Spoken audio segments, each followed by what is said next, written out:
Bonjour, juste une petite question. Vous avez mangé des cornflakes ce matin? Bien, parce que j'ai une information qui risque de changer votre regard sur ce bol innocent pour toujours. Nous sommes en 1894. L'homme s'appelle John Harvey Kellogg, médecin chirurgien, même reconnu, respecté, publié. Il est aussi un adventiste du 7e jour, un courant religieux chrétien particulièrement connu pour l'observation du sabbat et son attente fervente du retour imminent de Jésus-Christ. Il est surtout le directeur d'un sanatorium à Battle Creek dans le Michigan, un endroit que ses contemporains surnomment simplement The Sun. Un endroit où l'on soigne les âmes autant que le corps, un endroit qui accueille des milliers de patients chaque année, certains malades, d'autres simplement inquiets d'eux-mêmes, et tous en quête d'une vie meilleure. Et John Harvey Kellogg a une conviction profonde, ancrée dans sa foi et dans sa médecine. Les désirs charnels sont la source de presque tous les maux. Il croit sincèrement que la nourriture épicée, grasse, goûteuse, excite les instincts bas de l'être humain, que le corps bien nourri devient un corps agité, incontrôlable, dangereux, que l'homme a besoin d'un régime austère, sans goût, dépourvu de sel et de toute saveur, afin d'apaiser ses passions et d'élever son esprit vers les préoccupations plus nobles pour se rapprocher du Christ. Il n'est pas seulement un médecin qui fait attention à l'alimentation, il est un croisé, un homme qui a décidé que la nourriture fade était une arme spirituelle.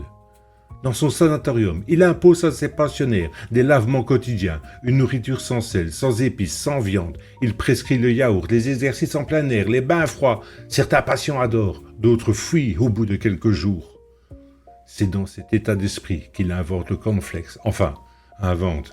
Le mot est généreux.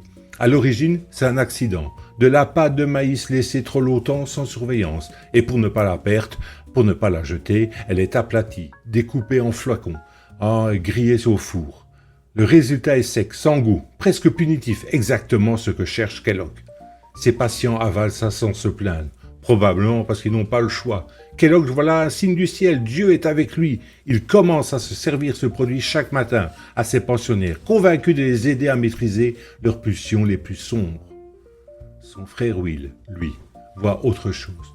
Will, il n'est pas médecin. Will, il n'est pas mystique.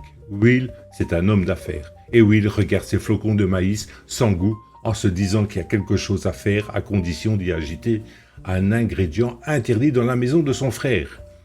Le sucre. John Harvey hurle à la trahison. C'est exactement l'inverse de ce qu'il voulait créer. Ajouter du sucre à un aliment conçu pour calmer les appétits, c'est une hérésie. Il se brouille pour la vie. Deux frères, une même invention, deux visions du monde radicalement opposées. Will, lui, crée Kellogg's Company en 1906. Il fait de la publicité, il vend. Il convainc les mères de famille américaines que ces cornflakes sucrés sont sains, pratiques, modernes. Et les cornflakes conçus à l'origine pour éteindre le feu de la chair deviennent le petit déjeuner le plus familial, le plus innocent, le plus vendu du monde occidental. Il y a quelque chose de vertigineux dans cette histoire. Un homme veut purifier l'âme humaine par la nourriture, son frère transforme son étude de pénitence en plaisir sucré pour enfants, et l'un d'eux finit milliardaire. Et ce n'est pas John Harvey.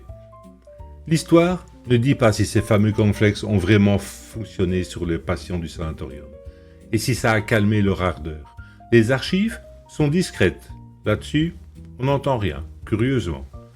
Mais je vous laisse méditer sur cette question la prochaine fois que vous verrez votre bol de Kellogg's posé sur votre table un matin ordinaire, lors d'un petit déjeuner que vous pensiez innocent.